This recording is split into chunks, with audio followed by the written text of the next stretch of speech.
Hello viewers, আসসালামু আলাইকুম। সবাই কেমন আছেন? আশা করি ভালো আছেন। চাঁদপুর মতলব উত্তর সৌন্দর্যে ঘেরা শান্তিপ্রিয় মানুষ আমরা। তো আজকে আমি যে জায়গাটাতে যাচ্ছি সেটা হচ্ছে অনেকে সিরারচর ব্রিজ বলে, অনেকে বলে বাংলা বাজার ব্রিজ।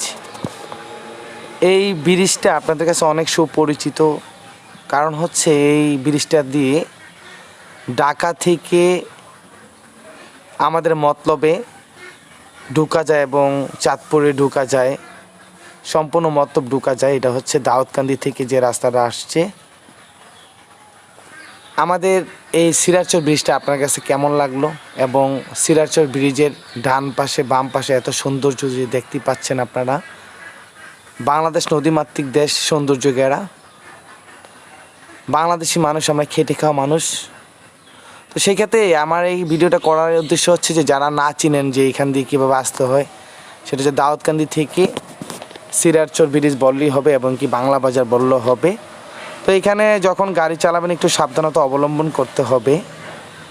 এইখান দিয়ে আপনার অনেকটা জ্যামজট থাকে এবং কি রাস্তাটাও মোটামুটি ভাঙ্গা, অটোর কারণে, মিশুকের কারণে অনেক জ্যামজট লেগেই থাকে। যারা দূর থেকে আসেন আপনারা একটু খেয়াল করে গাড়ি চালাবেন, কারণ একটা প্রাইভেটে যখন একটা অটো লাগাই দিবে স্কেচ লেগে যাবে, কিন্তু অনেকগুলো কিন্তু আপনার ক্ষয়ক্ষতি হয়ে যাবে।